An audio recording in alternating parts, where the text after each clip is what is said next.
Is that the motion be agreed to? The Honourable Ruth Dyson. Mr Speaker, again it gives me great pleasure to stand in support not just of the progress of the excise and excise equivalent duties table tobacco products amendment bill, but also to support this bill being progressed under urgency. I want to begin as I began my earlier contribution in this debate, and that is by congratulating the Minister. She just concluded her statements with what I know was a genuine contribution for the real drive that she has had behind this issue.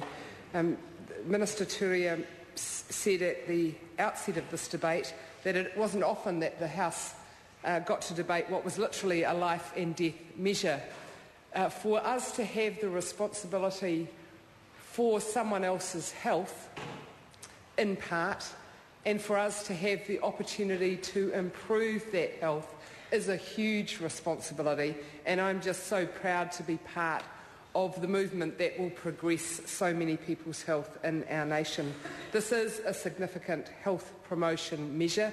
It is fantastic that New Zealand, at least New Zealand Parliament, has got to the point where we have almost unanimous agreement in the promotion of this measure. I couldn't understand, this isn't unusual, I couldn't understand Roger Douglas's contribution earlier this evening. That has been, actually that's quite consistent for probably 30 years that I've been unable to really understand his contribution, even though I know he makes it genuinely. But I did chuckle, given how much debate we're having at the moment about the impact of the increase in GST, I did chuckle at Roger's passion, the outrage that we were introducing a regressive excise tax.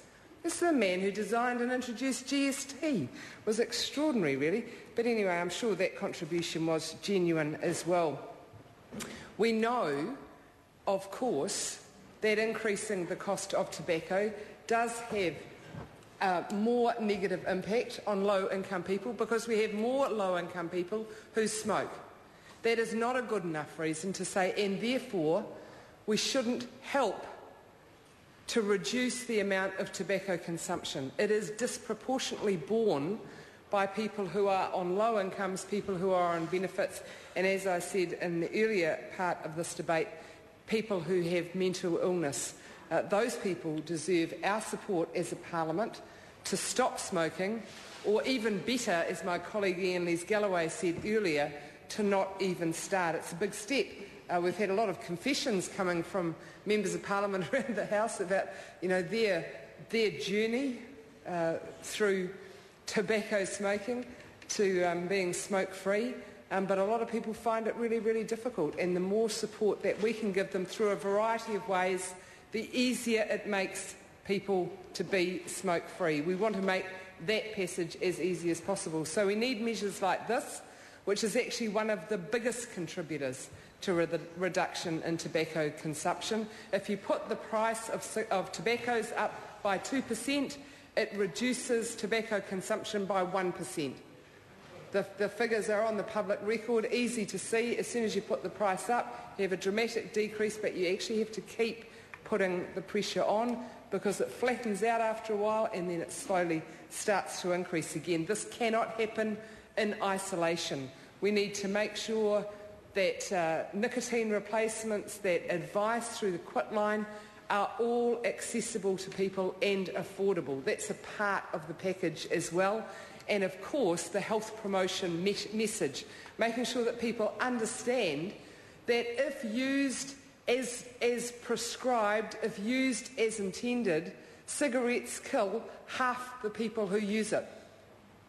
Can you imagine if there was a breakfast cereal developed and the inventors of this fabulous new breakfast cereal said, here's the breakfast cereal for you. If you eat it in the exact killer Kellogg's, very good. Gold star to that young man.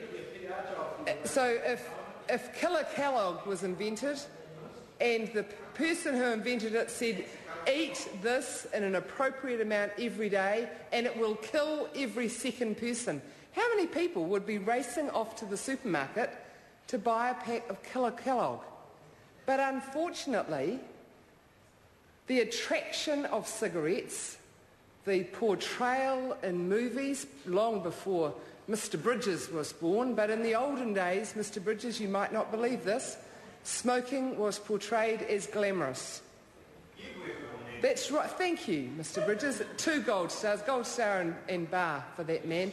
So we had the portrayal of smoking as very glamorous. Huge amounts of money went into advertising of tobacco products, and huge concentration and focus on making sure that young people were addicted early and stayed addicted until their death, which occurred 15 years earlier than it would have, 15 years on average, than it would have occurred had they been smoke-free. So this was not just something that evolved. This was a deliberate campaign to ensure that the people who produced and sold tobacco were made wealthy by the illness and premature death of others in our society. We have learnt a lot about tobacco over the years since it first came into prominent being in our society, but we've still had a lot of very contentious debate even in the last few years in this House. We had a debate akin to the sky will fall and civilised society as we know it will collapse when Labour introduced the smoke-free workplace legislation. And not very long ago, when Tukururangi Morgan, followed up by Steve Chadwick, introduced the legislation that banned smoking from bars and restaurants, again, this was going to be the downfall of civilised society. I haven't noticed much of a change except for the better. In fact, I was down at the Astoria on Lambton Quay this morning for breakfast, and as I left Astoria, people sitting outside were smoking, so you walk through a lot of cigarette smoke as you leave. And I just reflected on how recently it was within my lifetime, that smoking would have been inside where people were eating. Again, Mr. Bridges, you are very fortunate that you probably have never known that in your lifetime, but it truly did happen that people would be smoking at the same time as other people were eating. So those other measures that have been introduced, sometimes very contentious and sometimes with a broader range of support across the House, they have all contributed to New Zealand having a healthier population, to fewer people having massive heart attacks as a result of smoking and either dying far too early or being severely restricted in their ability to contribute. People who have strokes. A lot of people die immediately after having a stroke or are very severely impaired, unable to communicate, unable to walk or move their arms. A very debilitating condition after a stroke, often caused by a person smoking. We know that between 4,500 and 5,000 people in New Zealand die prematurely every year because of cigarette smoke. And tonight, this Parliament is going to take another step forward towards addressing that so that more of our family members can live longer and can live healthier. I think that is something that we can all be extremely proud of. Mr. Speaker, you'll recall that at the beginning of my contribution I mentioned that not only did Labour support the legislation itself, but we supported it going through under urgency. And I think this is another example of the maturing of our Parliament. When the last time that Parliament was an extraordinary urgency increasing the price of tobacco, we had a similar debate, but our party was on that side, and it was a mirror image. Anyway, you get the general gist of the situation. And Bill English, who's now the Minister of Finance, was outraged.